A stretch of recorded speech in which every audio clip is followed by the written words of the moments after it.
Hey, Tom. Hey, Joe, how are you? Good. How are you? I'm good, pal. Everyone, Lee? Okay, we're live on YouTube. We have everyone? Hey, Tom. Okay, Hey, Joe, how are you? Good. How are you? Hey. Good. let's start our meeting. Welcome to a special council hearing for Monday, March 22nd. Hey, Joe, how are you? Oh, there's a big delay. Let's start our meeting. Welcome to a special council hearing for Monday, March 22nd. How can we fix that?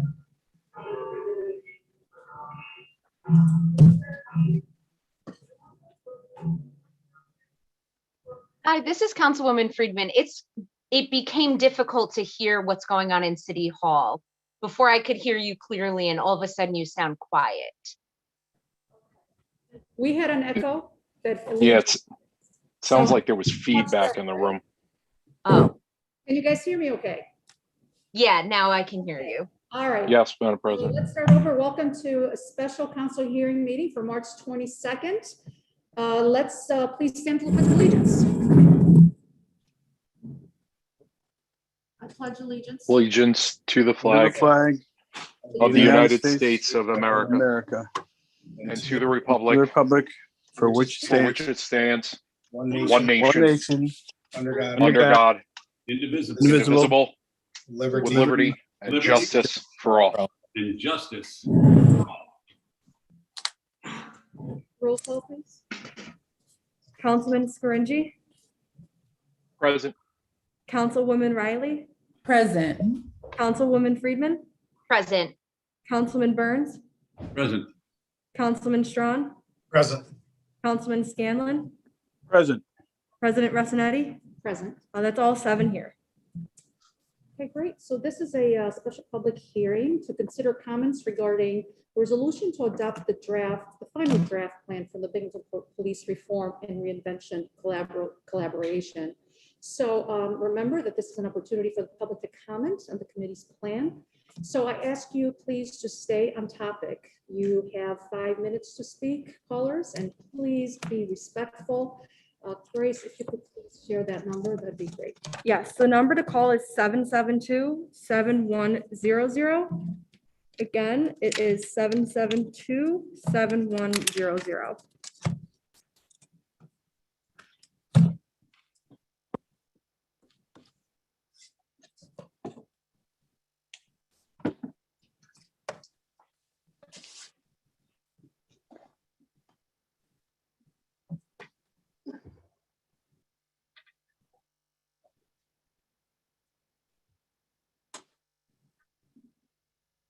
This is Councilwoman Riley. Grace, I just wanted to confirm you received the emails I received in my inbox as well. Yes, I have 3 right here. Thank you.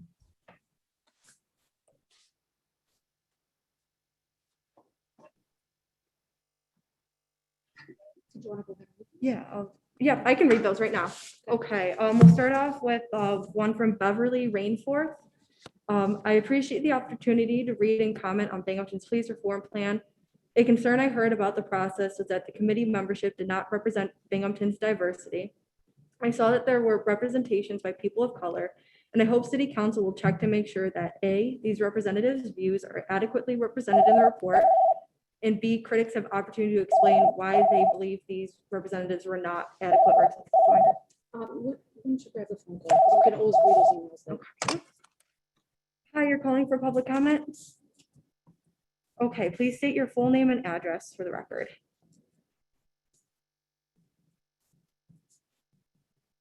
Okay, and your address. Okay, I will put you on speaker. Give me 1 second. This is Tina Chronopoulos, and she lives at Laurel Avenue. Hello, good evening. My name is Tina Chronopoulos. I'm here to comment on the draft. So none of the suggestions in the draft require the BPD to engage in real systemic change. There is nothing here that will require the department to reckon with the fact that law enforcement agencies in this country are historically racist and classist. There is nothing here that reduces the number of officers or even the budget of the BPD. You could have chosen to do this and you did not. As I have said many times, we have the same number of officers today as we had in 1970. This ratio is way above average and median for similarly sized cities in the USA. The transparency and accountability goal does not include informing the public about the kinds of complaints made against DPD officers, nor does it include releasing disciplinary records to the public. It provides for summary statistical data only. This goal could have and does not mandated that the DPD make public on a regular basis data on arrests, traffic stops, or use of force applications. The goal of diversifying the ranks of the DPD does not include a plan for what to do once you've diversified your ranks. How will you deal with internal sexism, misogyny, and racism to make sure your new, diverse colleagues will want to stay? The plan also does not allow for a job applicant to substitute 60 college credits with experience working in the human services field. Currently, an applicant can waive college credits if they have 2 years of active military service. Why are you privileging military experience over human services experience? Research shows that veterans who join the police come into their jobs thinking of themselves as essentially playing soldier and often can have an us and them mentality. Other research shows that those who have taken numerous humanities and related courses develop deeper levels of empathy for those who are not like them. You might want to find out about the civil service recommendation made by the Civil Service Commission between 2016-19 here in Binghamton, which relates to permitting applicants to substitute 2 years of experience working in the human services field. As regards the third goal about investing in services relating to mental health and substance use disorder, I urge the collaborative and the city to include all local advocacy groups in your future conversations. The city has for far too long actively ignored these groups that are working towards a more humane society here in Binghamton. As for the fourth goal, which is about enhancing training and cultural competency, some of what I see here is laudable, but I hope you realize that training on taser use alone will not resolve the kind of racism that exists within the BPD. Yes, you should look very closely at how you use weapons such as tasers, but you should also look very closely at the kinds of implicit biases held by those employed in the BPD. Hiring a more diverse workforce, whether in terms of gender or race, will not solve these issues for you, nor will more diversity training. You need to reckon with the kinds of structures inherent in the department and how white supremacy permeates all its operations. I might also add that you need to think about how you can create a department that is not rife with conflict and backstabbing, and how you can help those employed by the agency access resources for their own mental health and well-being. Your final goal, which relates to expanding community policing strategies, does not seem to allow for expanding the collaborative with additional members, nor does it seem to allow for meaningful community oversight or input, always putting the focus back on the police department rather than letting the community shape the conversation. A final note, I hold the mayor responsible for this part of a process. Here is just a handful of examples of how you, Mayor David, failed the community you claim to serve. 1, you delayed the process for no obvious reason. 2, you stacked the collaborative committee with more law enforcement officers than was necessary and ignored long-standing community advocates. 3, you made little effort to put in place a transparent or inclusive You have 1 minute process. left. Let me just point out that the average Binghamton resident will have had little chance to find out about this public comment session tonight. Mayor David, you made sure of that. 4, you made sure that you were in charge of the entire process from beginning to end, allowing the collaborative minimal input into data collection, putting together the survey, or even coming up with a final plan. And finally, your unwillingness and inability to acknowledge that Black Lives Matter and that racism is rampant in the Binghamton Police Department is a failure in leadership on your part to help our community heal, and makes your statements on Twitter and elsewhere about community leaders needing to condemn hate and racism in any form ring hollow and meaningless. Shame on you.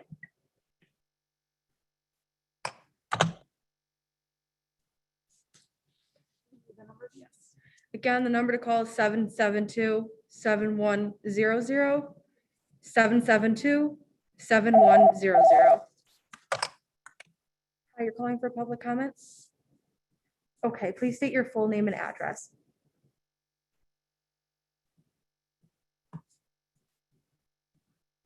Oh, give me, okay. Oh, sorry. So you're not a City of Binghamton resident? Okay, can you just state your last name one more time?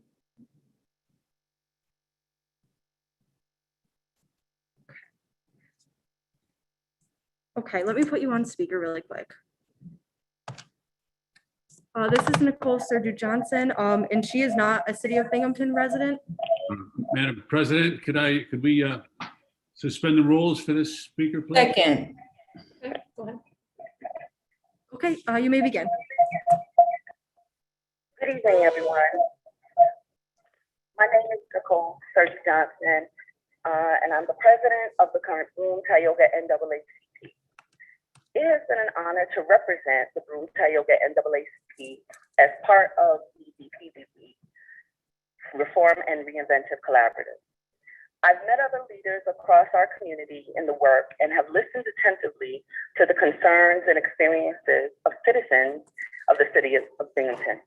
While the process was not perfect, as I wish that we, the collaboratives, have come together earlier and had more time to process the report of both the Finn Institute and reports presented by other researchers in our city, it would have been better and had we had more time to bring to City Council a fully fleshed out version of every goal that's put forward.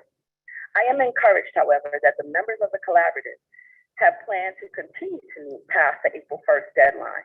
This creates space and opportunity to work with community members who care about the work the city does in a post-George Floyd world.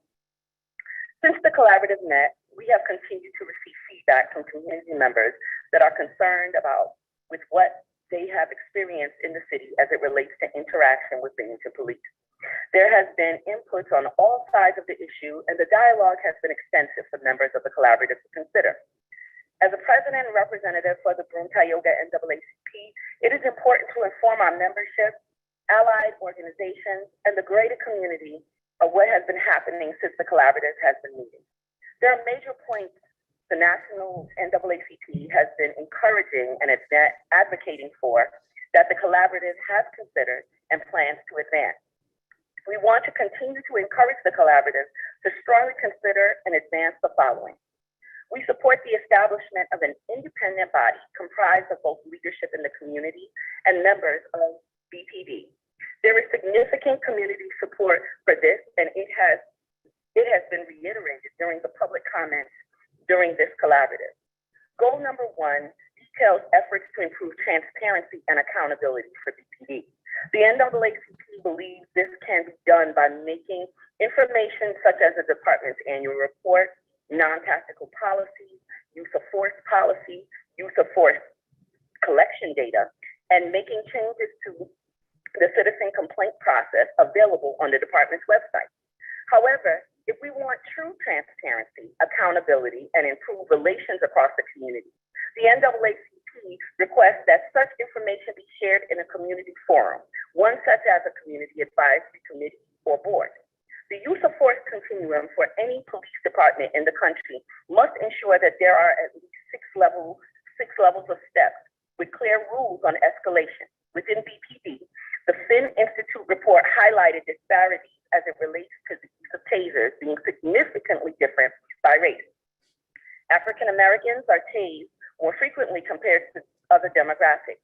Even though policies already exist in regard to use of force and excessive force, we believe that real accountability must be in place when violations of these policies occur. This would include and not be limited to BPD publicly sharing their use of force continuum and the respective policies. Transparency with civilian interactions with police, such as the elimination of racial disparities in arrests. Collect data about all police stops, including the race of the driver and the police officer conducting the stop. This data should be published on at least a quarterly basis with an analysis of any racial disparities, utilization of body cameras and dashboard cameras for the entity of an officer's duty and for the entirety of an officer's duty, and making the report data publicly available in cases of alleged misconduct. Require identification of and interaction of officers with repeated complaints and disciplinary incidents. Goal 2 of the action items the collaborative has reviewed involves diversifying the Binghamton police ranks. BPD called for the appointment of a full-time recruitment officer, a duly sworn police officer to serve as the chief diversity officer of the department, and welcome the opportunity to work with the collaborative to write the job description for the work of this position, as the work involves recruitment and retention efforts of officers from diverse backgrounds. Goal 3 of the action items that the collaborative has reviewed seeks to improve relations with organizations such as MHAS, the Mental Health Association of the Southern Tier, to develop mobile crisis services for transporting individuals experiencing mental health crises. Your time is up. Madam President, can we, because this is the president of the NAACP, may she complete her statement, please? Go Thank ahead you and for your complete your time. statement, please. Hello? Madam President, Yes, can I speak, please? yes. I Councilman, don't know if we should allow anybody extra time because we're gonna set a precedence. well, that is true, and I hate to cut people off in the middle of their statements. It's, the information that's being shared is great, but, and important. And is there any way that we can have this submitted via email? I would certainly love to hear the rest of it. Thank you. Yes, we can submit it. Thank you so Thank much. you for your time. Well, thank you for your time. Thank you. Okay, so we're gonna move forward, continue, with the 5 minutes so we can make it manageable for all and for everybody to have the opportunity to call in. And please continue to email your comments. Even if you had the opportunity to speak and there's something additional you'd like to add after that. Okay, moving on. Hi, you're calling for public comment? Please state your full name and address.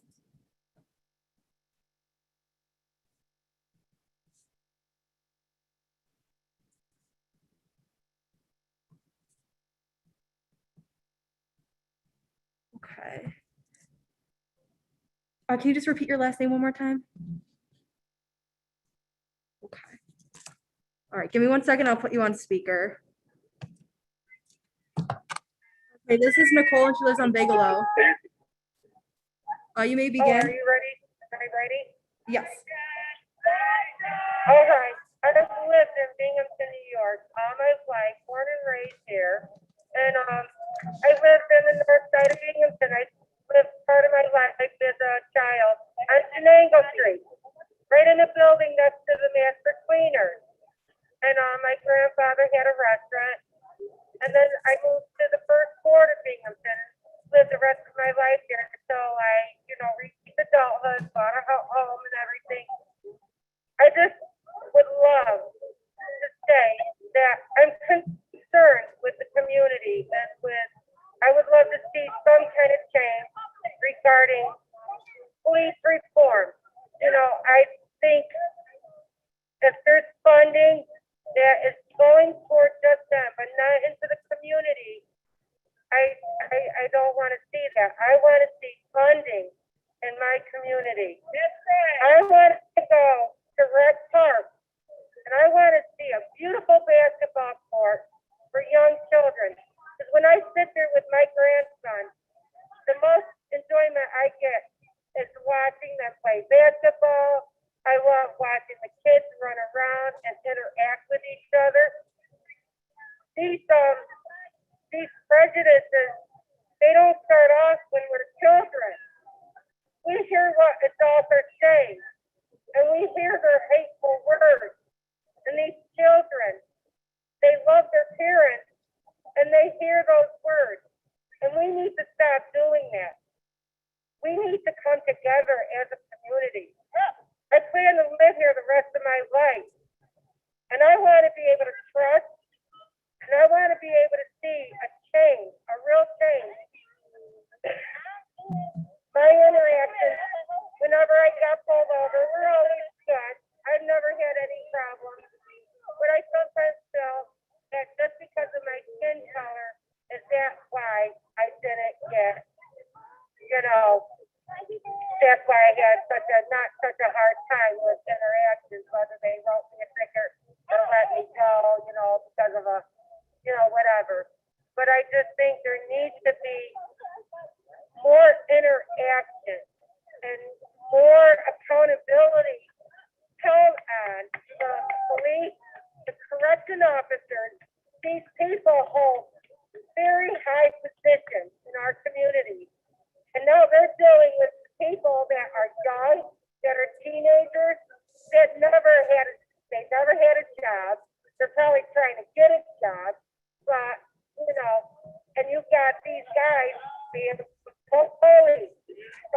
feel that way. And I know not all cops are like that, but the some that are, or the COs that are doing things wrong, there needs to be accountability. There needs to be a change. This whole last year, my heart has been broken. Seeing things on Facebook, different. And then this last one, when I saw the 5 COs that attacked an 18-year-old, I've been in this position all my life where I work around people that might need to be held down or redirected. Never once have they ever died. It just bothers me that people in such high positions to do the things that they do. It really upsets me. It really breaks my heart. I've seen these people out, and when I'm out, how do you look at them? How do you respond to them? Because I get upset inside. You have 1 minute left? Why are they beating up on an 18-year-old boy? Why are people dying in the correction facility? It just doesn't make sense. It just doesn't make sense. I don't get it. And it's really destroying me. I don't want to live the rest of my life feeling this pain that I feel every single day of my life. It breaks my heart. But I think if we could just all understand that those people, just because they have unions that back them, if they do something wrong, then something needs to be done about it. Nobody has nobody has a right to put their hands on anybody. Your time is up. Even if the 18-year-old was calling them every name. Your time is up. They're supposed to be. Thank you. Grace, if you could read that number again. Yes. And just a reminder that this is an opportunity for the public to comment on the committee's plan. And so I ask folks to stay on topic as much as possible. Thank you. Read that number, please. The number to call is 772-7100, 772-7100.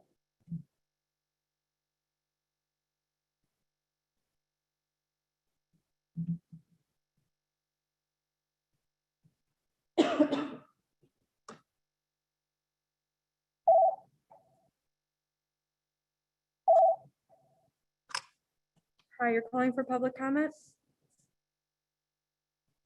Hello, not really. Can you hear me? Okay, please state your full name and address. You have to give your full name and address for the record. It's required by everybody. You have to state your full name and address.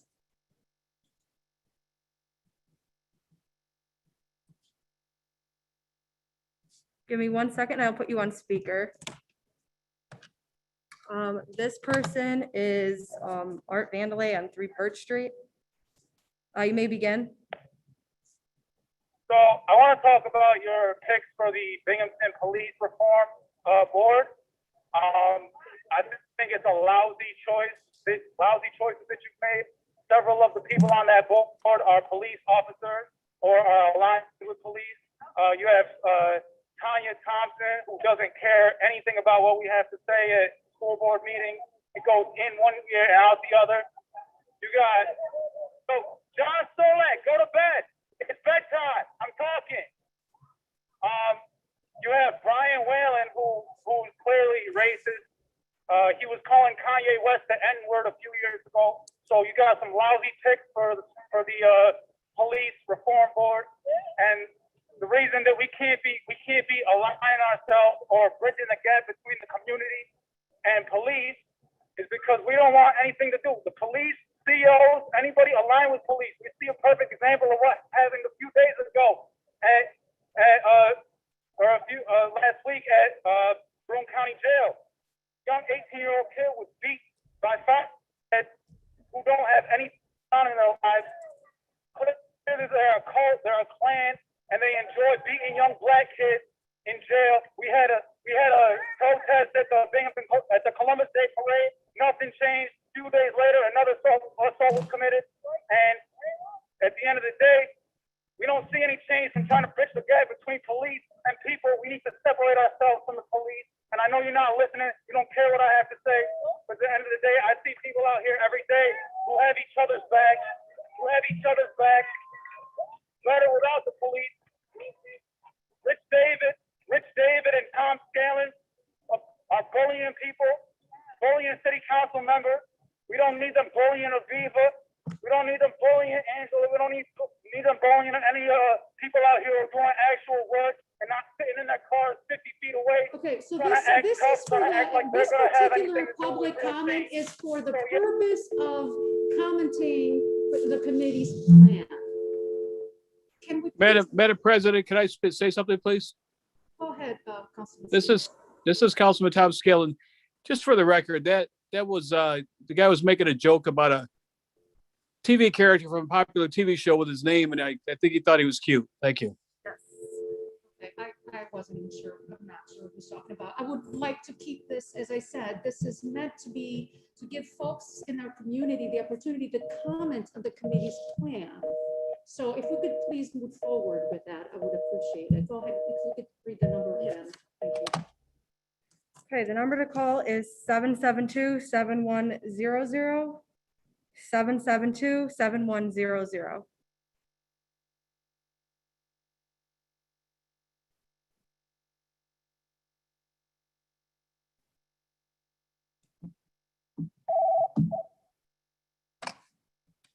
Hi, you're calling for public comment? Okay, please state your full name and address for the record.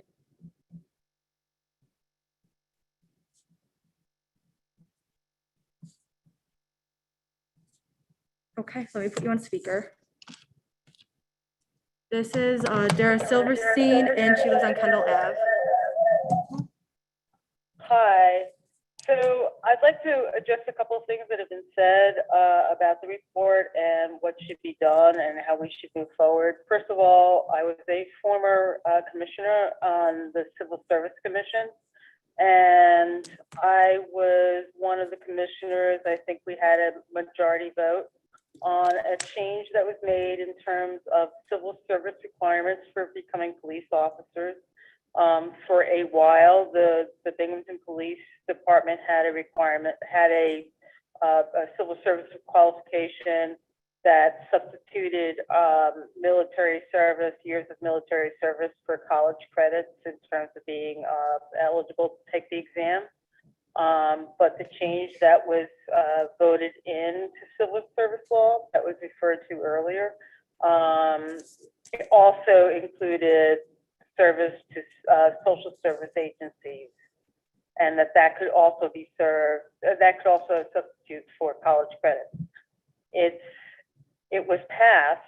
It's important to see why it hasn't been actualized, and it's important to understand if it was changed, why it was changed, because that intent to change it suggests that there is an intent to maintain a certain kind of militaristic approach to policing in our communities, and that's very problematic.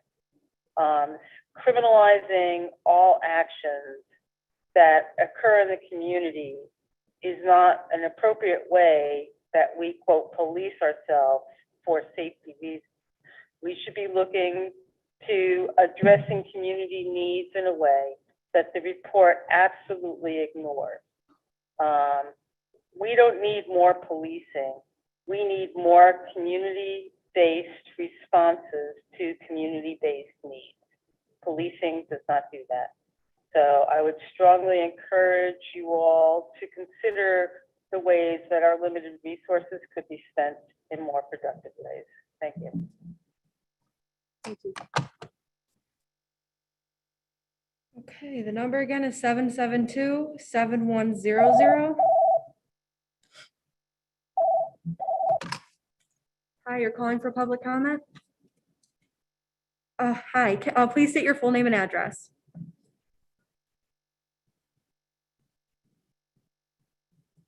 Can you repeat that one more time?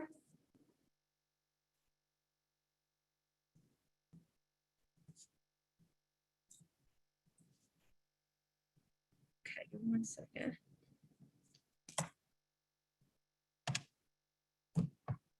This is Lily and she lives on Seminary Ave. You may begin. Okay, thank you. I just want to say that there's literally no need for police in our schools terrorizing our Black and brown children. We should be working to defund the police. The police have a gigantic budget. Instead of using the strategy of diversifying the cops, which does not help and does not fix a racist and corrupt system, we should just be defunding it, tokenizing and putting women cops and cops of color in does not do anything. We are not trying to expand community policing strategies. This translates into putting more cops in neighborhoods, which has proven to be dangerous and violent, and cops have proven to be terrorizing. Police in Binghamton and throughout the country have shown to cause harm and violence. Why would you put more money into training for the police? Going to a couple of trainings a year won't change the violent tactics that have been used for decades. There is no need for a whitewashed proposal made by people who are friends of the police themselves. You are not hearing the community's voices. The voices of the community have been muddled. The community has once again mobilized to take matters into our own hands and are forced to push our voices to be heard. Defund the police, demilitarize the police, and use that money to feed people and house people in Binghamton.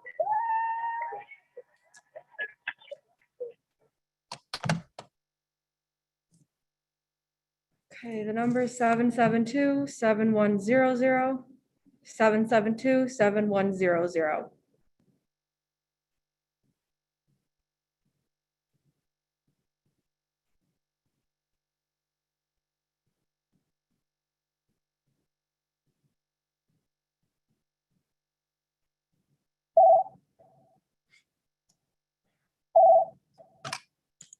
Hi, you're calling for public comment? Okay, please state your full name and address.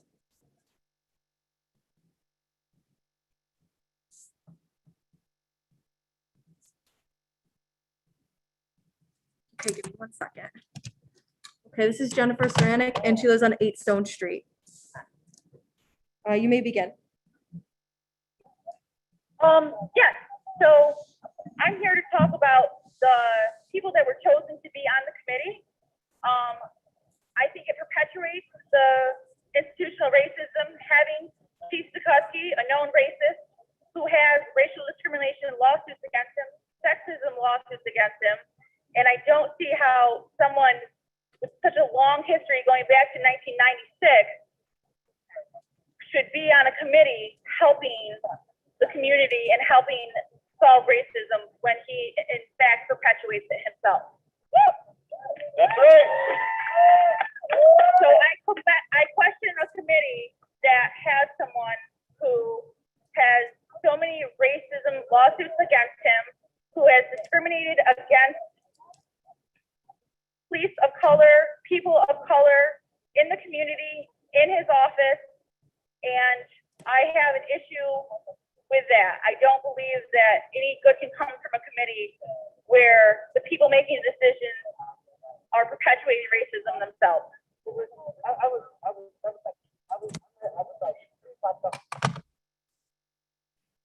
Okay, again, the number is 772-7100, 772-7100.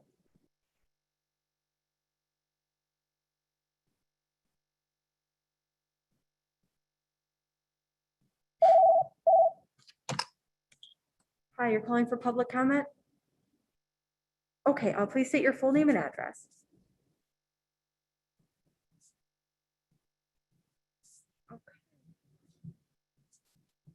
Okay, and just so you know, we do have a letter from you as well, so this will count as your time for speaking. So I will put you on speaker. This is Jill Schultz, and she lives on Monroe Street. I am not very happy with this plan, and yet I would still like the city council to vote yes. The analysis was deeply flawed. The plan really needs a measurable outcome, and it needs a much more focus on results That's something that I hope the collaborative will work on very strongly as they continue to meet, because it's not enough to have a good goal if you don't know how you're going to get there, and if you don't have a way to tell as you're working towards it if you are making progress. I know there wasn't enough time. That is really something I would like to see the group work on to make it real. I think that many of the people who are distrustful because we have no sense of what will happen if these goals are not met. There is no sense of accountability, either rewards or punishments if cops are not doing their jobs well. Those things all need to be in the plan. Another thing that I would really like to see happen is, as I said, the analysis was deeply flawed. Part of this was because of data collection. There were a lot of mistakes made. I was really disappointed that we did not get good answers to our questions. And I want to see us poised to get those in the future. The only way that can happen is if the department starts making changes in how it collects data and how it reports it. I think we could have spent our money much better having the Fin Institute work with them on that issue. I have sent in long comments with a lot more details. I hope that other people are going to speak, so I will wrap up right now. But as I said, please focus on measurable outcomes. Look at accountability and transparency. These are key things for us to move forward to make anything better. Thank you.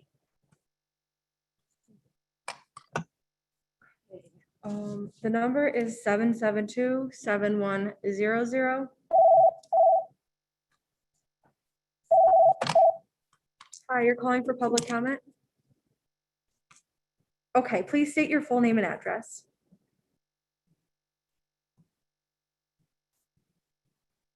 Okay. All right, I'll just state that you are not a City of Binghamton resident and they can waive the rules. Madam President, motion to suspend the rules. Yep, this is Rebecca Rathmel, and she does not live in the City of Binghamton. Second. Okay, you may begin. Hi, good evening. So while I agree with many of the comments that have been made regarding the process of the collaborative, I want to address tonight specifically the report that was published. I have expertise in prevention-oriented data and outcomes analysis, as well as performance management and policy development. So I routinely analyze data and service metrics to identify opportunities for improvement across areas of service access, provision, and effectiveness. I regularly read reports such as the one submitted by the Fin Institute to aid in determining best practices and potential next steps. As such, there are several comments and conclusions within this report that I find significantly problematic. To start, the Fin Institute, as early as their introduction on page 2, prefaces their report with the implication that racially motivated police misconduct is likely not the fault of the police. You'll find the quotes that I referenced in the email submission I sent in this afternoon with my full comments. This implication is pervasive and is often paired with unnecessary statements intended, as far as I can tell, to divert responsibility away from any potential of misconduct. All of which leads me to question whether the Institute understood that their directive was, in fact, to strengthen accountability through addressing disparate standards as opposed to defending problematic outcomes. Similarly, much of the research phase disregards conclusions based on substantial research findings. For example, the final report of the President's Task Force on 21st Century Policing. While the authors opt instead to claim the efficacy of their own studies, at least 10% of the report's citations are self-citations, far from an industry best practice. Often, even when not citing their own work, the authors express conclusions not explicitly included in cited studies to support their opinions, including one that refers to officers most prone to illegal conduct as, quote, in general, good cops, end quote. Finally, the recommendations gathered via community input, most notably but not limited to alternatives to police involvement or diversion programs for mental health, substance use, and other nonviolent calls were snubbed in favor of, quote, police-led interventions based on, quote, the unique competence of police due to their capacity to wield coercive authority, going so far as to purport that the application of such coercive authority is disproportionately necessary in neighborhoods of color. Again, a complete disregard of the collaborative objective. The authors also claimed that the study they administered to, quote, supplement community input revealed, quote, moderately high levels of trust in Binghamton police. A review of the actual results, however, shows that the 15% of respondents who indicated extremely negative views were considered unrepresentative and so distinguished entirely from inclusion in the broader sample. Even if the full data had been accurately represented, the authors reiterate that citizens, quote, experiences are shaped by their prior attitudes. So again, any negative perceptions drawn would likely be due to preconceived notions rather than actual experience, an implication that brings us back to the premise that permeates the entire publication. I would urge City Council to reject this report as flawed and biased, and move on to put together a collaborative that actually affects impactful change.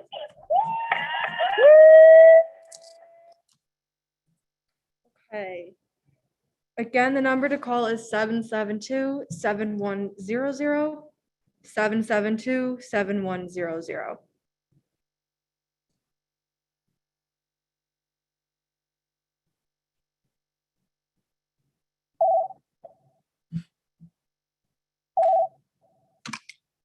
Hi, you're calling for public comment?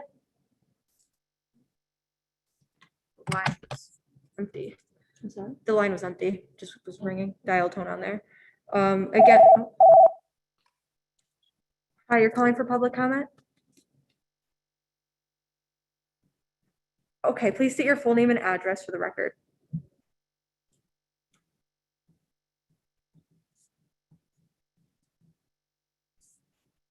Okay, let me just put this down and I'll put you on speaker. It's Jessica Woodward and she lives on Gain Street. You may begin.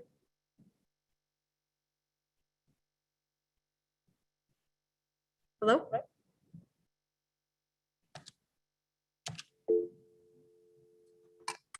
Disconnecting.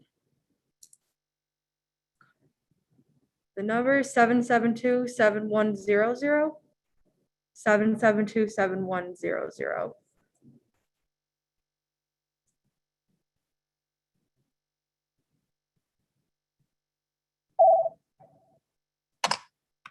Hi, you're calling for public comment? Okay, all right, I will put you on speaker and we'll try this again. Okay, this is Jessica Woodburn and she's from Gain Street. She's calling again. Okay. You may begin. All right. The police in this town and across the country have a history of harassment and abuse towards its citizens. We need the changes the community requested, not the nonsense our current mayor has pushed through. We need to defund or even abolish the Binghamton Police Department. We need a human rights commission to ensure our community's safety. No police policing themselves. This obviously does not work. We need mental health professionals, social workers, and community advocates on most calls. We do not need police. If we have to have police, they should be trained to respond to all different kinds of calls. Not every person needs police with guns drawn and a bad attitude. The police treat every person like they are criminals before they even speak to them, especially Black and brown people. And finally, we need to remove equipment and techniques that are excessive and inhumane. Tanks, facial recognition, and body cams turned off are just some of the things I'm talking about. Please take this opportunity to listen to your community. We are here, we are watching, we are speaking, and we would like you to listen.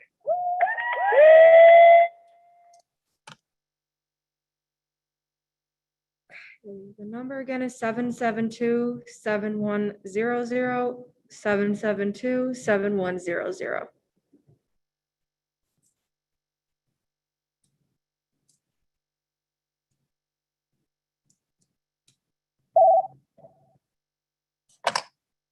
Hi, you're calling for public comment?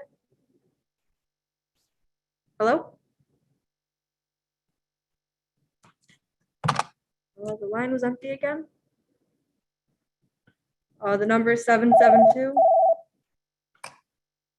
Hi, you're calling for public comment? Okay, and then what is your address?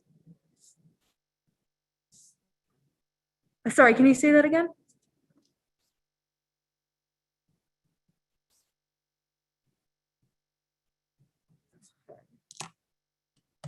This is Marcia Gates. I didn't quite get the address. You may begin.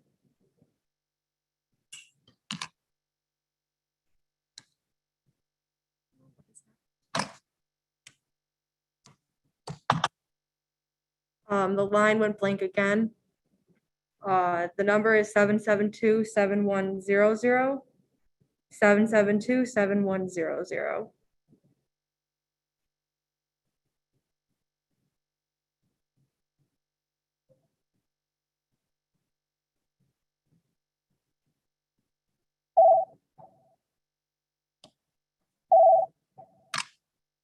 Hi, you're calling for public comment? Okay, all right, I will put you on speaker. Okay, this is Marcia Gates again. You may begin. Yes, I am a mother in this community, a member of this community, and it's important to me that my kids and this community remain safe. And safe means keeping the community where everybody can be safe. That means housing. That means food security. That means mental health services and additional health services. Policing doesn't make this community safe. Militarizing the police, tanks, do not make this community safe. Domestic violence happens every day, and women cannot leave those situations when they don't have the financial wherewithal to do so. We need programs to help, not police, programs. Everybody here has seen those thin blue line memes and the Facebook wallpapers and the giant ridiculous truck stickers. Police cannot police themselves. They won't cross that thin blue line. We know it. They know it. They display it. We need to dismantle it all, because my brown children, my brown sons deserve a community that respects them, and what we have right now does not. Thank you. Okay, again, the number is 772-7100. 772-7100.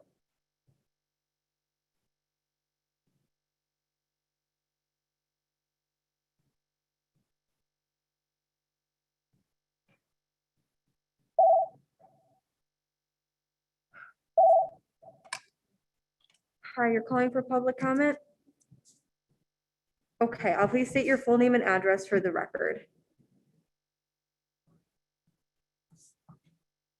Give me 1 second, I'll put you on speaker. Okay, this is Tarek Abdelzam, and he's from Tremont Ave. You may begin. I have spoken multiple times during city council business meetings about the flawed process. So I'll just very briefly cap some of them. One, no matter how diligent and committed the collaborative members were, and certainly appreciate the time commitment they made, their job was made impossible because the mayor never wanted this to be a thoughtful, thorough process from the beginning. There were communities that had already submitted their draft plans for rigorous public review for months of feedback before the mayor even held his first meeting of the task force. The entire process was rigged. It was a sham. Worst of all, for many community meetings, although there was some fantastic testimony provided by community members, it was basically a process that centered whiteness. We heard again and again, white folks talking about how great the relationships are with police. And when we're dealing with a system that systematically generates disparities based on race, you have to make sure that those voices who are most negatively impacted by that system are centered. In no way was there any effort to center Black and brown voices, those who suffer from domestic violence, those who suffer from addiction, the mental health services, all of those who are harmed, in fact, by the current approach to law enforcement, which is ingrained and stitched with one of our most pernicious American values, racism.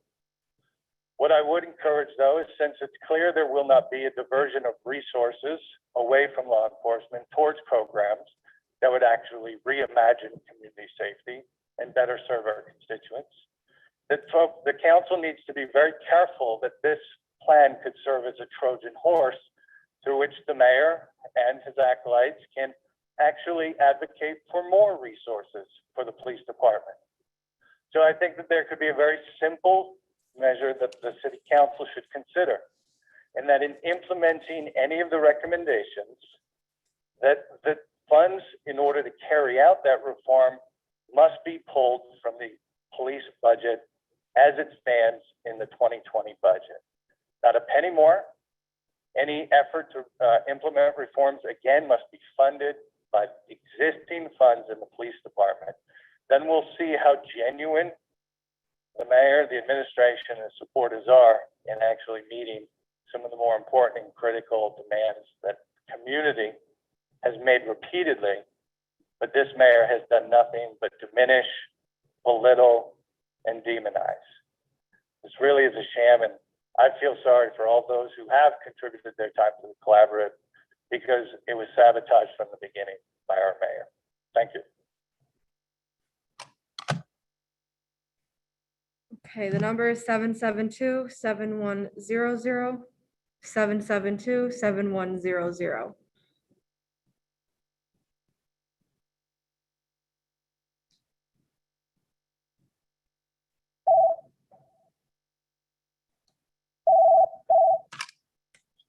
Hi, you're calling for public comment?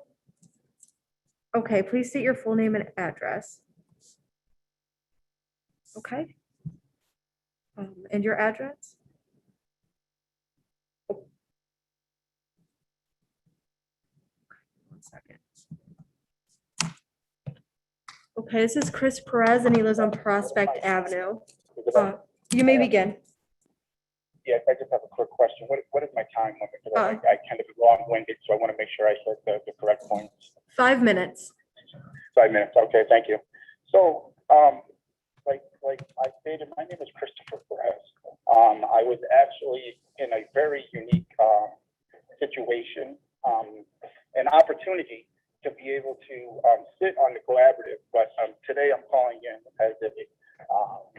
as a resident with the who had the opportunity to sit on the collaborative and see many things and listen to some of the public comment that's being made tonight. And so I just want to start by saying, you know, I do all know that no matter what the process would have looked like, it wouldn't have looked perfect, right? That eventually, you know, it did get started, whether it was late in the game or not, you know, it is a whole nother question. And I think that's a valuable question. And I think that there's a lot to be said that, well, about everything in general that has gone on thus far. And, you know, I talked to many people about the situation and I said, you know, it's not that I don't like all the recommendations, right? But it's like when you go to Thanksgiving dinner, right? You like all the sides, all the desserts, but there's like, to me as a resident, right, as a community member and as a member of the collaborative, and I did voice his opinion, right? I said there was like the main course missing, like the turkey or the ham, so to say, right? And what I mean by that is, although there's those great ideas of, you know, putting up statistics and trying to diversify and having great conversations about how do we have community police with mental health providers and reimagining, like many people have said, what first responders look like and so on and so forth. You know, I think those ideas are great, but what I think is something that I think the community is asking for, I think that would probably be a great idea. And I think that we're in the process of doing this, and that is continuing the conversation with a diversified group of citizens, similar to the committee that is currently put in place, to be able to have an opportunity to sit on this committee and know that we're going to have the backing from whatever administration comes in after this to continue to work with this committee despite anything. Like basically saying if they come in and they do not want to work with this committee because this is an ongoing process, right? That is basically like political suicide. And I don't like to use the word suicide. It's a very touchy thing, but I apologize for that. But I wanted to illustrate a point. Like, this has to be a guaranteed thing that there's going to be other members, and we're all going to continue to work to help not only train, but give, some of the stuff that the community is asking for is actually going to help the police. You can't police your own. It's very hard. And it's a very stressful job. And to have mental health providers and service providers go out with the police in partnership, right? In a partnership, interdisciplinary approach to be able to provide services and find people out there who do need services instead of needing to be arrested and fed into a financial institute. Because we got to ask ourselves a fundamental question. Is the criminal justice system really about financial institute? And if it is, do we really want these changes? But I don't think that it is.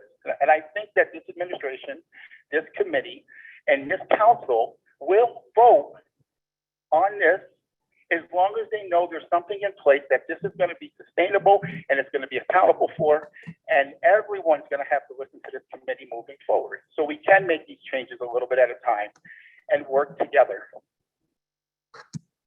So I thank you for my time. I think that's just around 5 minutes. Yep, you have 1 minute. Unless I have a little bit more, is that the 5 minutes?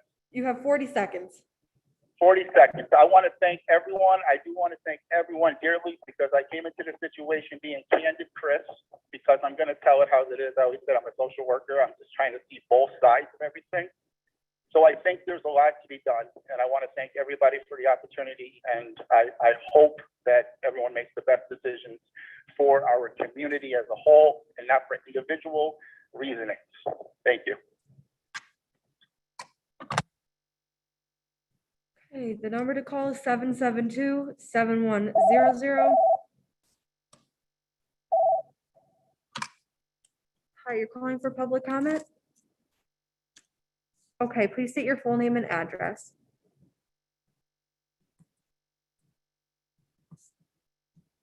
Okay, give me 1 second. Oh, you said Pleasant Street? Okay. This is Emily Blakely, and she lives on Pleasant Street. You may begin. Okay, thank you. My name is Emily Blakely, and I am a PhD student at Binghamton University. I also am the representative for all graduate workers at Binghamton University. I say this in case there are any graduate students listening in right now to know that you guys are supported. I support you against the police and the fright that I know that you guys feel in this community. Moving on, I have there's a few things I want to say. We as a community and you guys listening in on this call, we have two choices. We can build a better and safer community for everyone, or we can continue to support the Binghamton police. We cannot have both.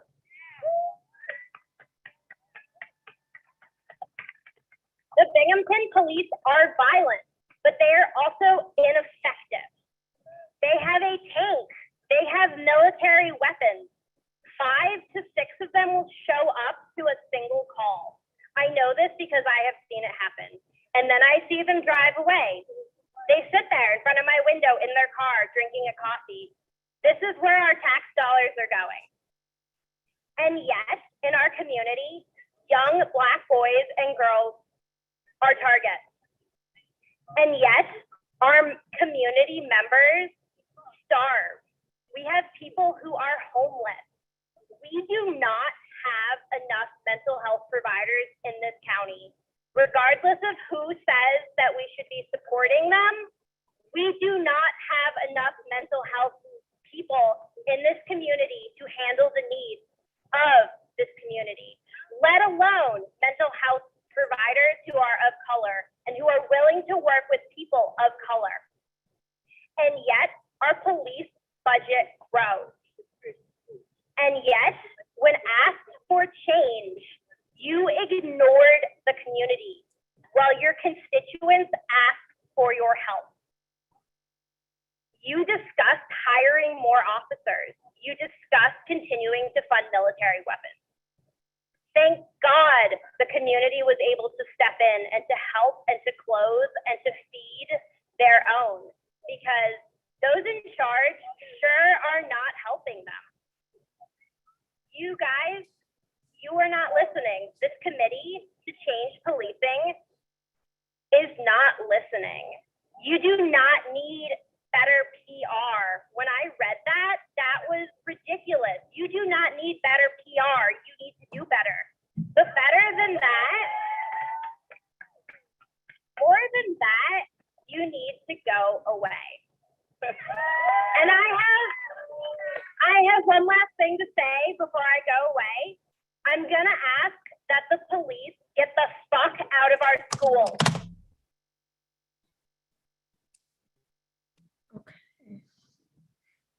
Thanks for hanging up. One more call like that, and it will be like, we will, as soon as we get a sense it's from the same people, we'll be hanging up. The language is absolutely not acceptable.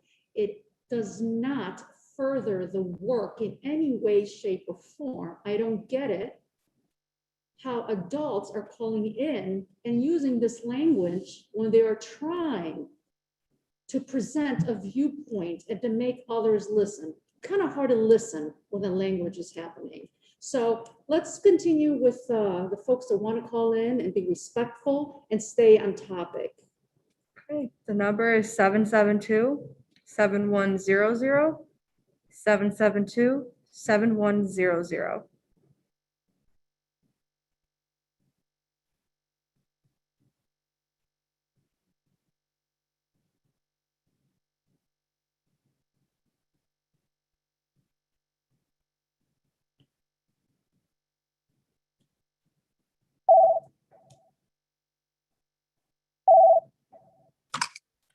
Hi, you're calling for public comment?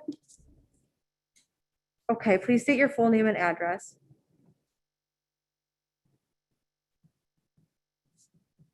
Okay, what is the street? Okay, give me 1 second. This is Salka Valerio. She lives on Mueller Street. You may begin. Good evening. So I'm not gonna be here too long because I know the community had expressed what they had to say already, and I don't want to do any repeats. But I haven't heard anyone call in favor for this at all. So with that being said, the automatic answer should be no. This is not what the community wants. The community has already been voicing their opinion since June, and since we have the right to public comments and for our opinions, and I haven't even heard anyone that was really in favor of this, it should automatically be a no. I feel like they rushed this process. They put together something that wasn't really made sense at all, because the police cannot police themselves. In the plan, I didn't even see anything for transparency as far as like a community review board or any of that. So I hope that the city council take that into the consideration, that the community members do not like this plan and it should not move forward. Thank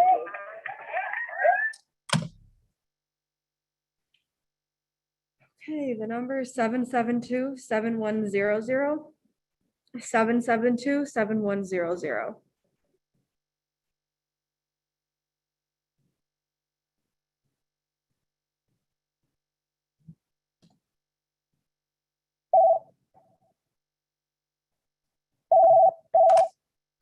Hi, you're calling for public comment? Okay, please state your full name and address.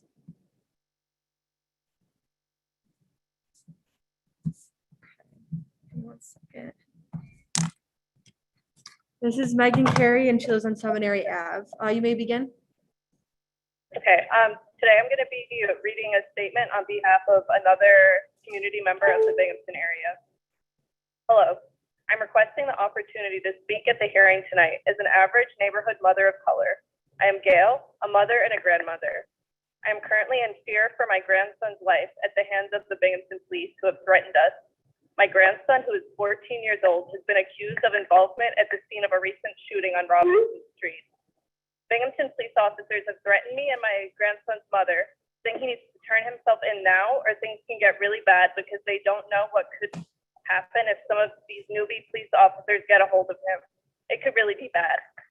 I asked the officer if he is threatening the life and well-being of my 14-year-old grandson. His response was that they cannot control some of these new officers and that he is a criminal and broke the law. I said he has not been convicted of anything and he was not the judge and jury. His response was that he was the law and basically that they had a right to go after him using any means necessary. I told him he was dealing with a 14-year-old. In addition, Binghamton Police have provided a photo of my 14-year-old grandson, which is posted on the Most Wanted. I did not know that you could post a minor's picture and identity. I tell this story tonight because I want to be on notice in the hope of saving my grandson's life. I fear that the police will use excessive force as threatened by the Binghamton Police and will shoot and ask questions later. My grandson is 14 and I am beyond scared of what might happen. I would like an opportunity to be involved with my lawyer when and if the Binghamton Police try to apprehend my grandson to de-escalate the situation. This speaks to the need to spell out these force procedures and policies to de-escalate situations before the police run in. It also speaks to the need to have oversight of police behavior. I have nowhere to call to report this. We must have an independent process to lodge complaints and that complaints are dealt with in a timely manner. We cannot have police policing themselves. Also, I am concerned that by the police officers' own admission, they have concerns about the out of control behavior of their own rookie police officers. This must be addressed. As a mother of color, I have always had fears of police interactions with my children. Now it is playing out right now. I also have stories of my own to tell regarding excessive measures used by police on myself, which I will not get to now. The most important thing is to prevent an excessive use of force and death of my grandson. That is why I speak out tonight. We must change policing in Binghamton.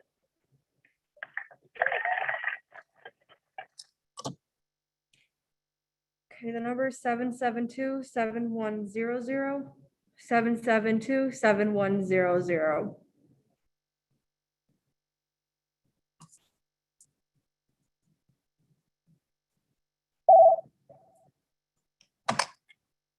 Hi, you're calling for public comment? Okay, please state your full name and address.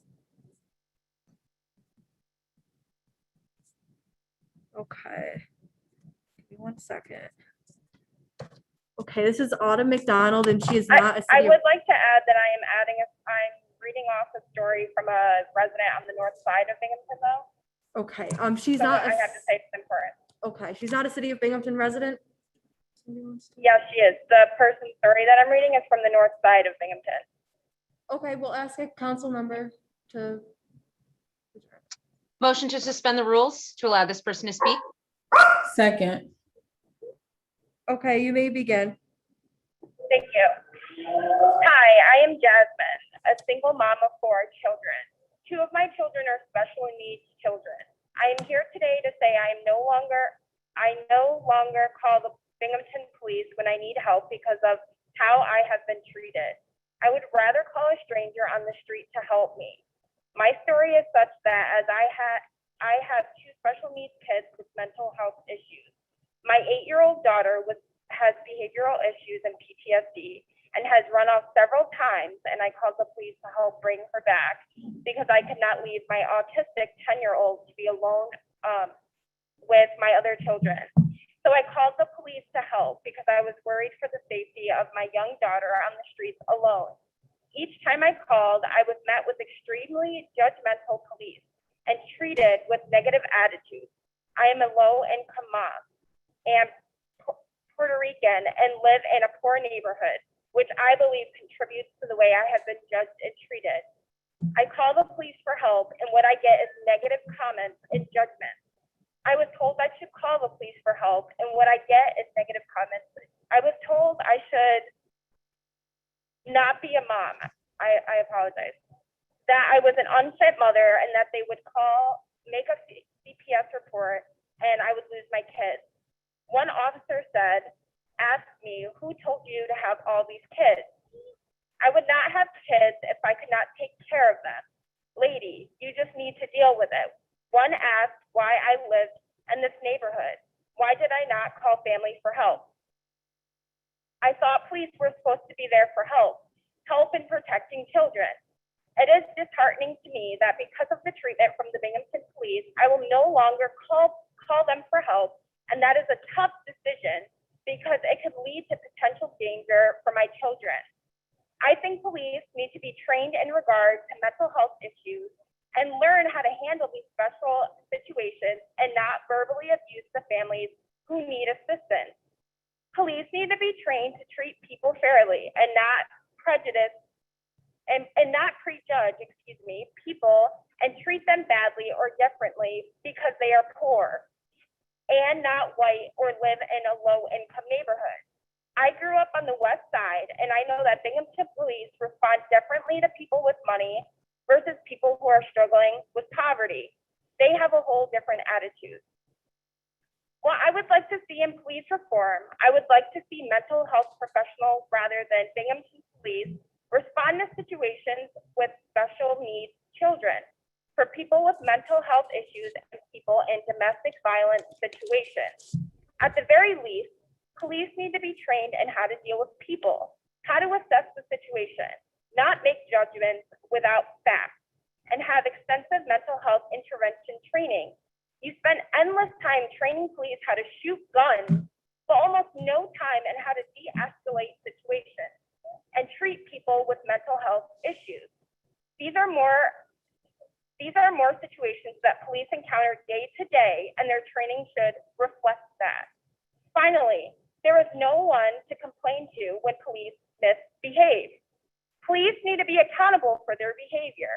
There needs to be an independent oversight of police misconduct so people have a place to complain and their behavior is addressed.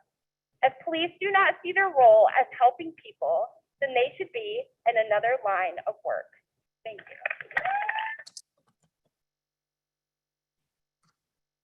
The number is 772-7100. 772-7100.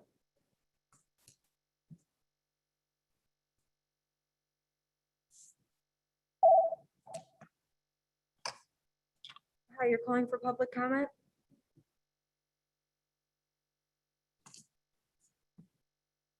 Okay, let me write this down and then I will put you on speaker. Okay, this is Manny Griffin and he lives on Baxter Street. You may begin. Hello, my name is Manny Griffin. I've been to a number of these protests. I just started attending these protests this summer, and I've learned a lot from all these people out here. This past summer, the mayor has been saying some false accusations about these people, and I just wanted to say that it's an utter lie. I have literally seen these people house and home the hungry and feed the poor. I've seen these people do a ton for this community, more than he has ever had. If you go down to Martin Luther King any day in the summer, there's about 20 to 50 people, homeless people out there. I've asked them many questions, have you guys had help?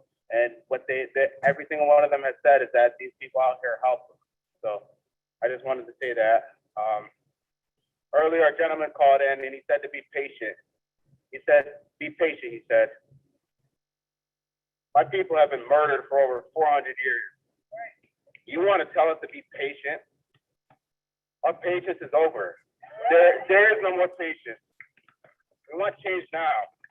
Not in a year, not in a week. We want change now. Don't tell us to be patient when the results of this police reform does not affect you at all.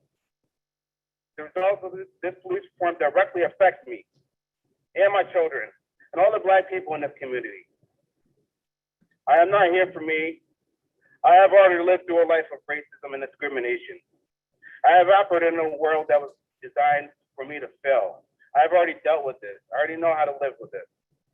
I'm here for my people and the next generations to come and to make it better for my children. We've had protest after protest after protest. nothing in this police reform plan reflects any of our voices. It is the exact opposite. It is the exact opposite of the Finn Institute plan, which you guys have spent $36,000 to do. We don't want police officers in the high school. They don't represent our needs. We're sick and tired of being sick and tired. I believe the current police reform plan is a joke. We're tired of it, and I urge the city council to vote against it, or else we're going to be out here for another 400 years. And I hope you guys are listening, and I really love you guys. Like, you guys are, yeah, I mean that. I say that because I know majority of the people on the city council don't listen to what we have to say. It's evidence, but the people out here are the real people who are going to help the people in need, and that's all I have to say. Thank you.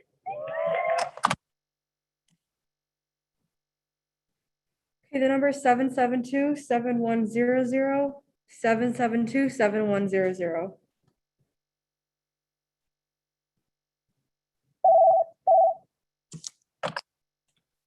Hi, you're calling for public comment? Okay, please state your full name and address.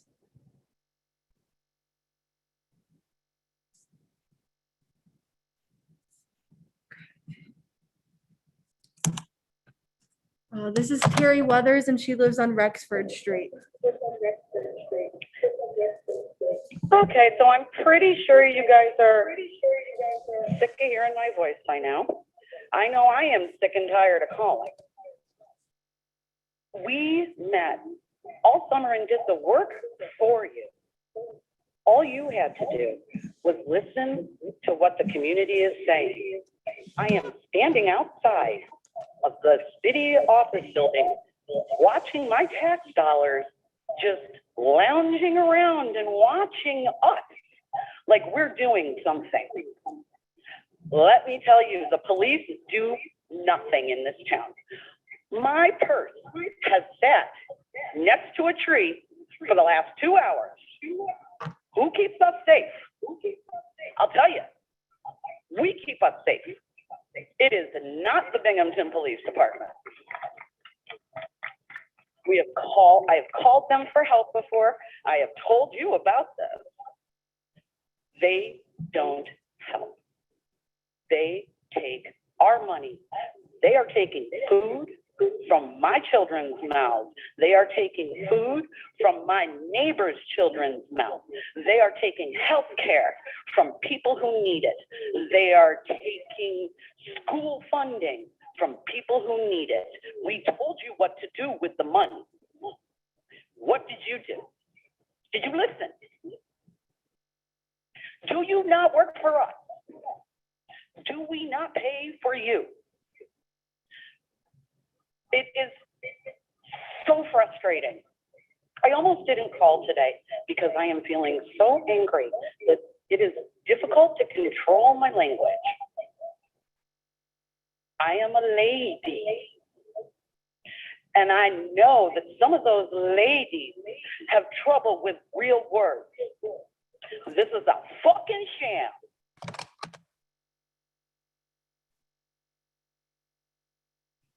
Okay, number 772-7100. Hi, you're calling for public comment? Good. Can you please state your first name, or sorry, your full name and address?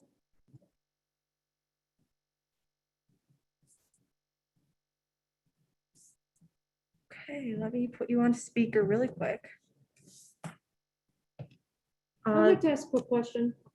Rest of the council members here, are you okay with foul language? Councilman Riley, Councilman Freedom, Councilman Burns, Scaringi, Strong. Give me 1 Scanlon. second, please. You can hang on. Are you guys okay with continuing with foul language being thrown out there? This is Councilwoman Friedman. I am not bothered by it. Okay. How about you, Councilman Burns?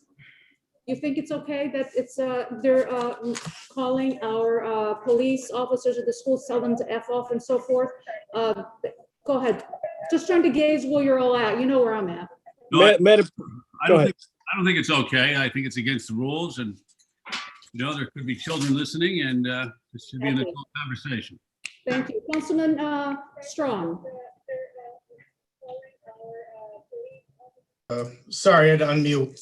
I think it's completely ridiculous. I don't know how you could possibly be okay with it. There's got to be some decorum, some level of respect. Thank you. Councilman If you need to Stanley. control your language on a call, then that just shows what how you really feel. Thank you. Councilman Scanlon. Madam President, it's hard to take somebody serious when they have to throw foul language around to get their point across. So I'm certainly not okay with it. I don't know how we stop it.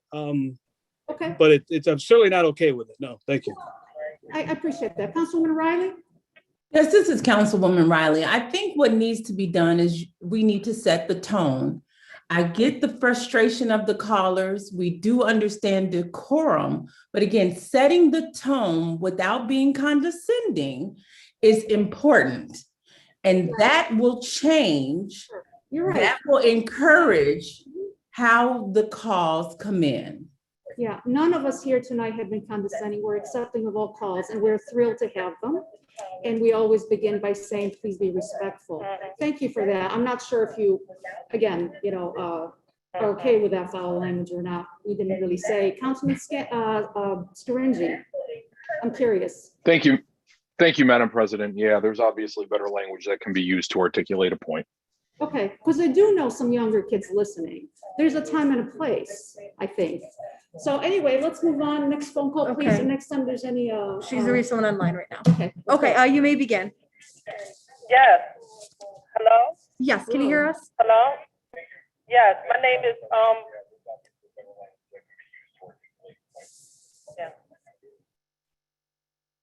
yeah.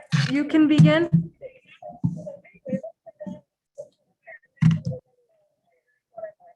Yes. Yes, hi, how are you? My name is Patricia McCarran, and I'm so proud of Ava and Angela, Mr. Burns. I've done some things in the community. I was a little bit reluctant to make this phone call because of fear of retaliation or whatever. But I'm retired from the police department. I wasn't an officer, but I was in traffic.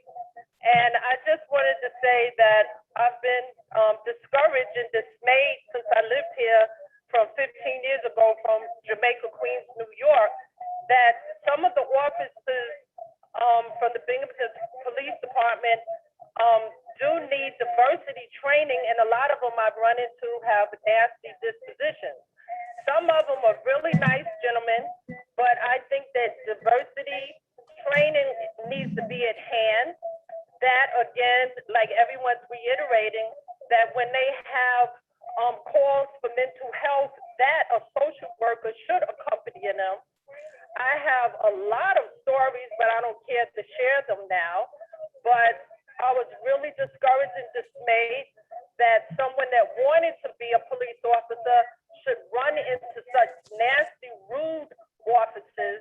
And I hope that in the future that in this funding, the funds will go to training.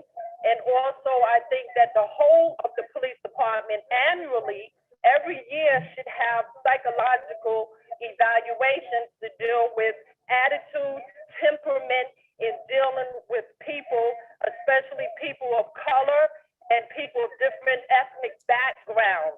Everyone know how people are in different ethnic backgrounds, like a Caucasian police officer from a rural town in Candor or further upstate. How do you know how to interact and have a conversation with someone of color from New York City or Philadelphia or some urban community? So overall, everything needs to have a balance. And like I said, I've had some good and bad conversations and interactions with police. People are calling cursing, which is derogatory, but people are calling cursing because they're upset.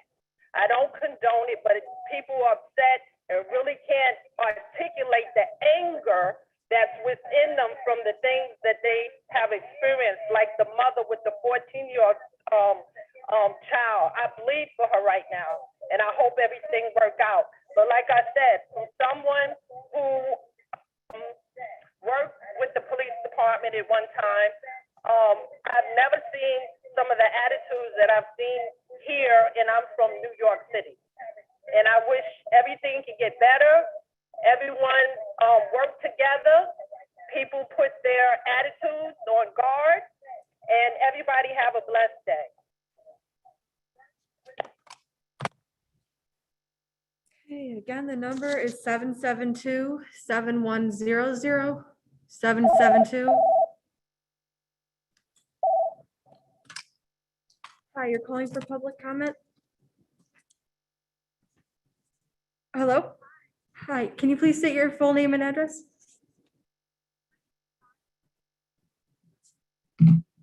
Okay, what is your street address? Okay, give me 1 second and I will put you on speaker. Okay, this is Taj Robinson. They live on Schubert Street. You may begin. I'm here today to share the story of a local Binghamton resident. She is a Black mom who has had some really bad experiences with the police, and she wants her words to be shared today. I'm speaking with you today about my own personal experience with BPD and law enforcement in general. First, let me say every experience I have ever had with law enforcement was respectful. I have never had a personal fear of law enforcement until I moved to Binghamton, New York, little old Binghamton. I have lived in multiple cities in various states, and I like to drive fast, really fast. So I've had a lot of encounters with state troopers as well as city police. The intensity in which BPD will target, threaten, and harass a child is outrageous. My 14-year-old son was outside on a summer night at his friend's house. On this night, an altercation started between adults outside where the children were playing. All the kids ran away. My son and his two friends ran towards the safety of his friend's house. When they were a few houses away, a police cruiser came down the street from the direction they were running and stopped them in. The boys were then put into the police vehicle and taken to the station. My son's friend kept asking, can he get his mom? She was sleeping inside the house. The officers refused his request, and all three were taken to the station and held in separate locked rooms for 4 hours before I was notified. It took an additional 2 hours before anyone spoke with me. Then another hour for us to not make a statement and leave. During this 3-hour process, my son was treated like a criminal. During the hour-long talk, I was told over and over, I don't really know who my child is or the stuff he's into. When I asked the officer what he thought my son was into and what proof he had of his response was, right now, nothing. You should keep an eye on him. After speaking to other mothers, I found out that's a common phrase used by officers when speaking to parents. In my opinion, those words used are a tactic to cause dissension and distrust between the parent and the child. The officer then proceeded to tell me that because of his many years working in law enforcement, he knows it's just a matter of time before my child will eventually be arrested. At that point, I felt like a target was clearly painted on his back. He soon confirmed my feelings when he let me know my son was on his radar and would be watched. He had this whole conversation with me using nice words and with a smile on his face. I have never been so terrified for the welfare of my child as I was in that moment. Now, fast forward to the following Monday, and one of the first people my son sees upon entering school is a support officer. One can only imagine the anxiety he must have felt. I felt like the only thing that was being supported was the trauma they created on that summer night. Every time my child walks into school, he has to endure the stare of an officer who already sees him as a criminal. When does he get to just be a child?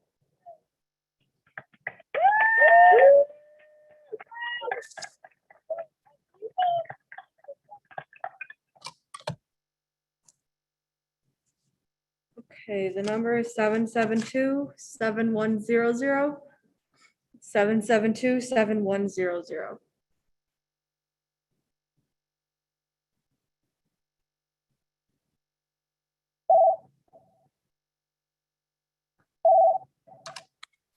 Hi, you're calling for public comment?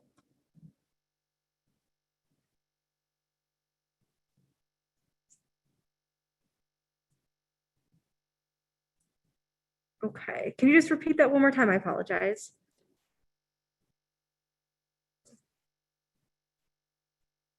Okay. Okay, this is Toivo Ashiki, and I apologize if I pronounce that wrong, and he lives on Handel Street. You may begin. All right, wow. All right. So I'm reading a story right now. Let me read these stories to have y'all listen to hear and actually take action, right? So the story I'm going to read right now is from a young person. I would like to see police take accountability for wrongdoing. I would like to see officers lighten up on minor traffic stops. I was in a minor traffic stop. An officer in an unmarked vehicle with his police light stopped me and said that I had swerved over the middle line. I complied. He then starts asking me about criminal activity I had no knowledge of. I felt like I was harassed and profiled. I feel like I was a target, and when the officer did not find any criminal activity in my vehicle and a vehicle or on my person, I asked him, can I have his badge number? They declined. I also asked, can I get a copy of the traffic report? They then threatened me with, quote, if I wanted a copy of the report, they will have to arrest me and take me to the county jail. That's right. I wouldn't risk it because my life would be in danger. We need more police accountability so they do not have free rein to just stop people of color. There needs to be monthly tracking on police stops and identify racial profiling, and this must stop. We also need an independent, keyword underlined, independent oversight to police the police. Almost every person who testified from the clergy to average community people has said there needs to be an oversight board, but that was not included in this proposal. Thank you very much, and fuck 12.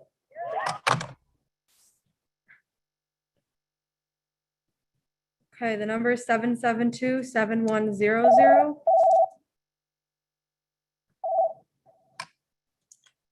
Hi, you're calling for public comment? Yes, please state your full name and your address.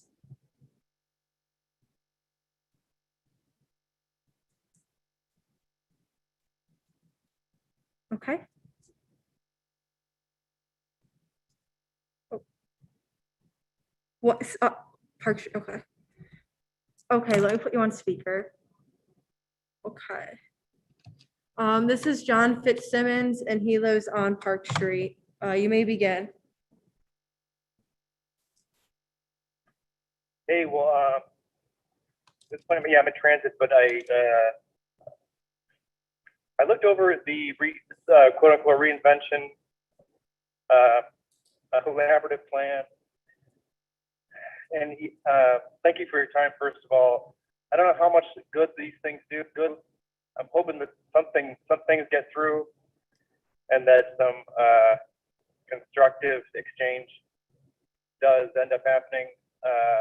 Seems like it's just like nothing occurs, and then there's these quarterly exchanges, and maybe you guys feel like, okay, we'll just do these things where we just get yelled at and berated, and that'll be, we can put up with those once every few months or quarterly, however often this happens. But there needs to be more than this, more than something more than this. You can't really call it a true collaboration. I don't think a true collaborative plan if you know, it's not capacious enough to include the diversity of voices. If you're not really being true to the concept of collaboration if everybody's voices aren't being heard. And from what I'm looking at in terms of this reinvention plan, it really, this is an honest space for feedback here. It just looks like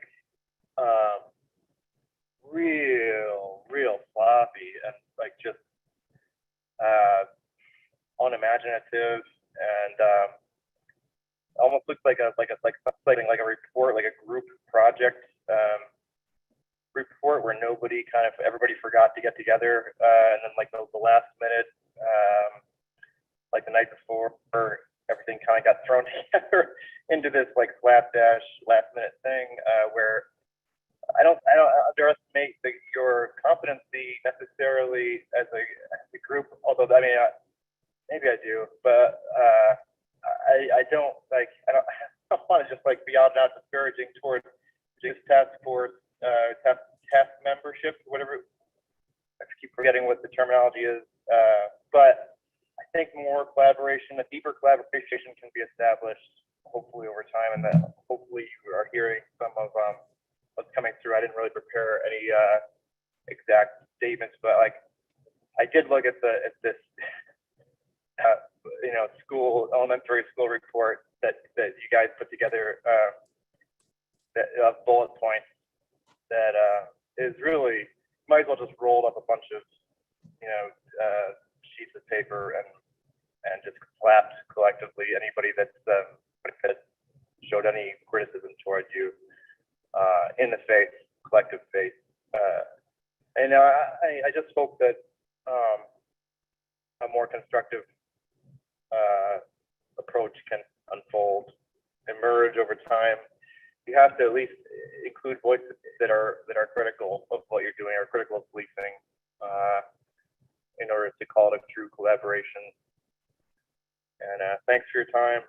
Hopefully more of these will happen more frequently, and we can make some transformative change and really upheave this whole thing, because it really needs severe change.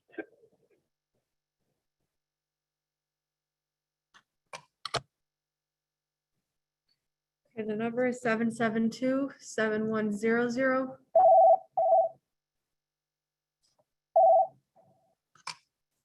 Hi, you're calling for public comment? Okay, please state your full name and address.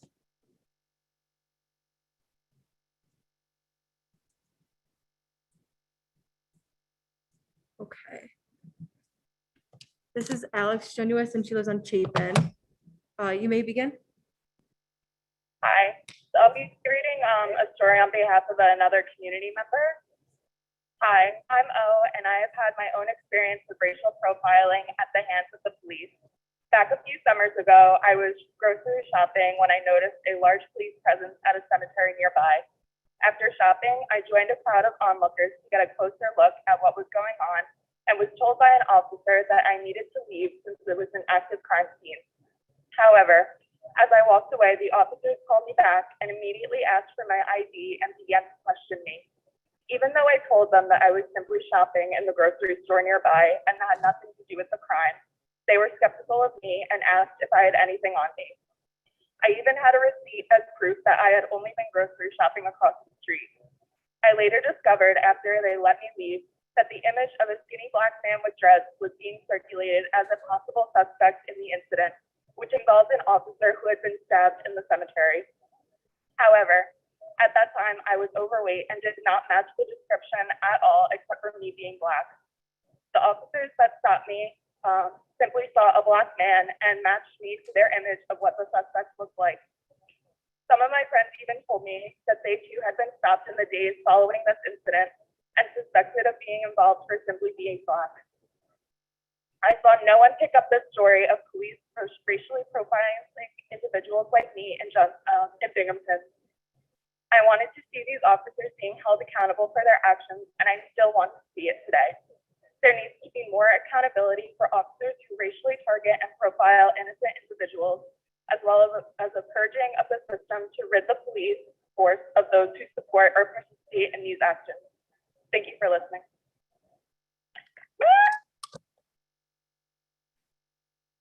Okay, the number is 772-7100, 772-7100.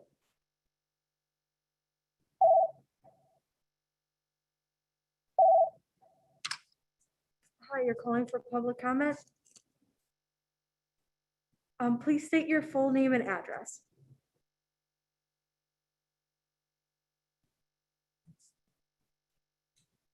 Okay, give me 1 second, I'll put you on speaker.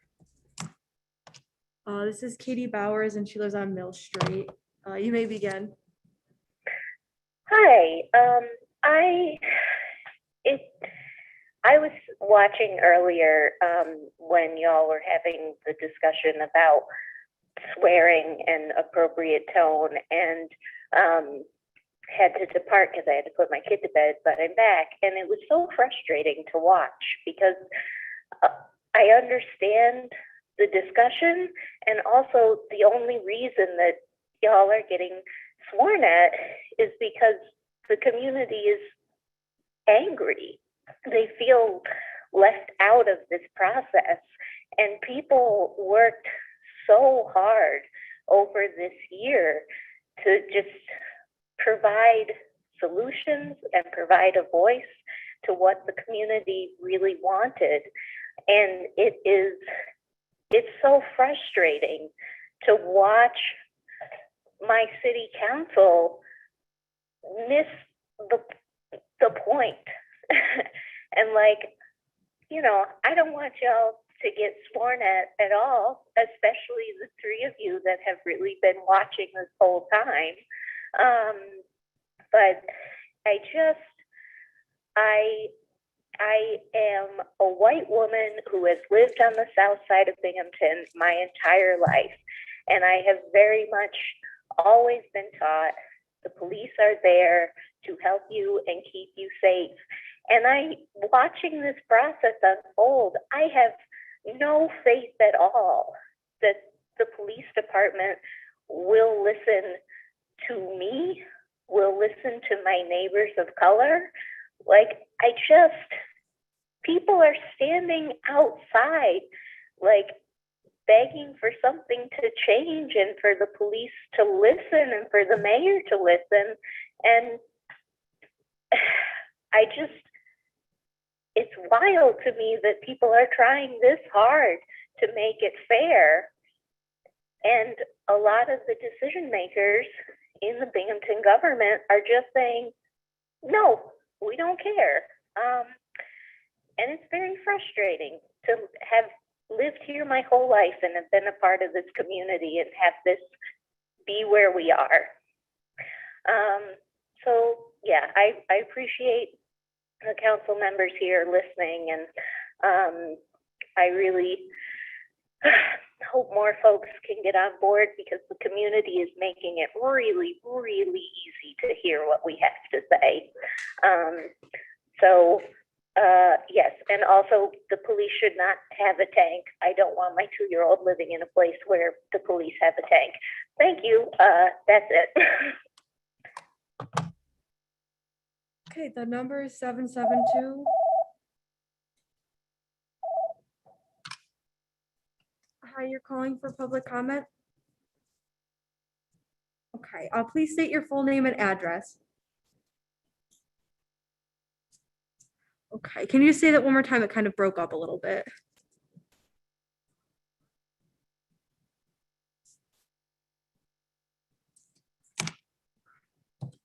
This is Stella, and she lives on Arthur Street. Hi. Time and time again, the residents of Binghamton voice their concerns about city policing, and your response is $1 million tank, more police officers, and cultural competency training. I think there's not enough training in the world to address the systemic and militaristic structure of policing in Binghamton.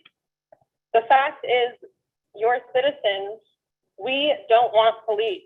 We want education, we want affordable public housing, and we want better roads and city infrastructure. We want parks for our kids to play in and affordable and healthy grocery stores in areas of Binghamton that are literally food deserts. We want access to drug addiction services and counseling. We want access to mental health counseling and more. We don't want policing. But it seems like the proposals of this city council mirror proposals of a county in Oklahoma or Texas, and yet Binghamton is 4 hours away from New York City, where many districts are already in talks of defunding the police. So your proposals are extremely archaic and backwards and far away from the realities of the conversation right now surrounding policing. But clearly, as you've heard tonight from this public hearing, a lot of us are telling you exactly what people want. And so I hope that you perk up your ears a little bit more and listen to those suggestions, because your proposals right now are far from the realities of what people see as the future of policing. And in my opinion, the future of policing is obsolete. We should get rid of it. So thank you. Okay, the number is 772-7100-7. You're calling for public comment?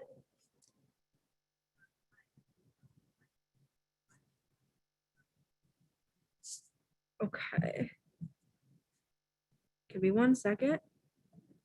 Okay, this is Kenichi Black, and they live on Main Street in Binghamton. You may begin. Hi, good evening. Before I read the story of this mother, I just want to say that the fact that you are more worried about cursing and derogatory language over justice just shows, how little you actually care about the community.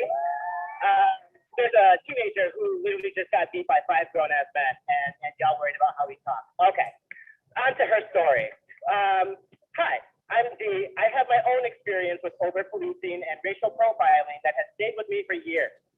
It was about 15 years ago, when I was pulled over in a traffic stop, which I was profiled because I was Black and suspect because of scrap metal I was transporting for the company that I worked for. Instead of believing me or verifying my story, I was given a ticket for a traffic violation I did not commit. It was an excuse to pull me over, and handcuffed, taken into custody, held overnight till I was cleared in the morning. I had never had even a parking ticket to my name before this incident. It truly traumatized me. Because of the behavior of the police who arrested me, I was scared for my life. Yes, these encounters with police for people of color leave a lasting trauma and distrust. As a mother of color with 2 sons, I always try to tell my children that police are good. But if you are ever stopped by police, do as you're told or it can get you hurt or in trouble. As my children developed into teenagers, they realized slowly that the police were not always good, and they have developed a healthy mistrust in police because of the constant racial profiling and harassment they endure because of being teenage boys of color in Binghamton.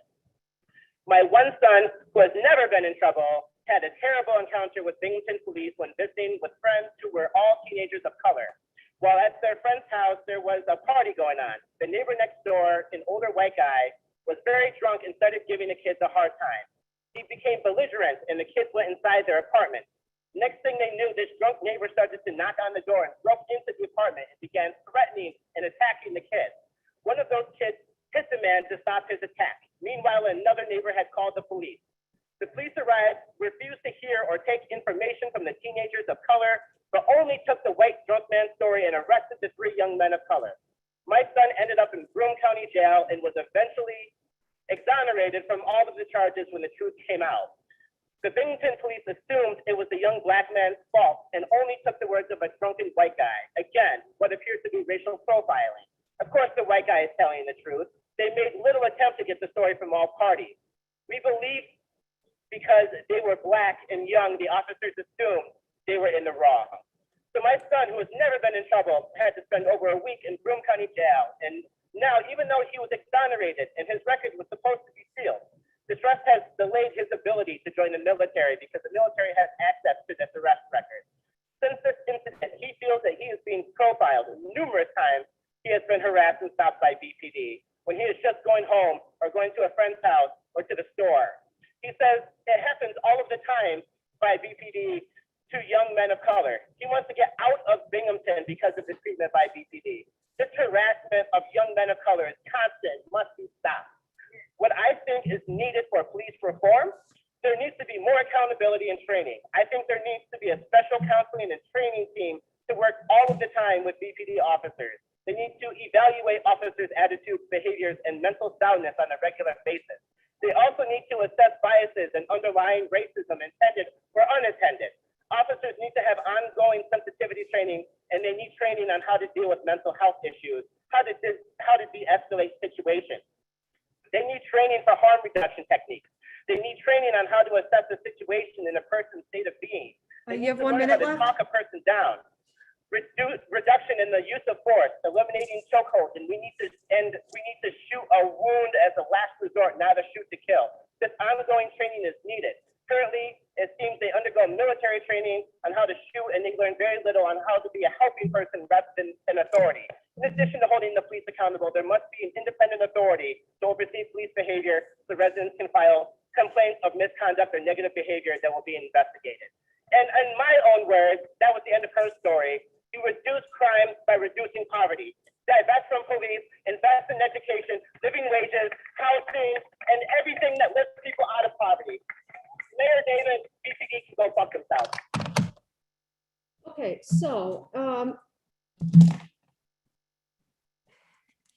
fact that this is happening, this foul language thing, really is used to deter families with young people or older folks or whoever to feel like they can tune in and engage like the rest.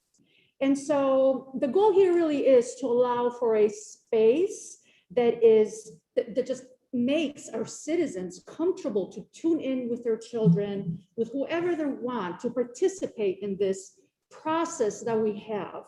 And so we've had now a number of callers violating the rules, being disrespectful.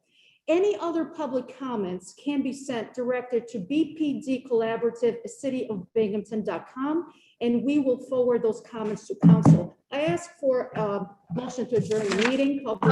Madam President. Second.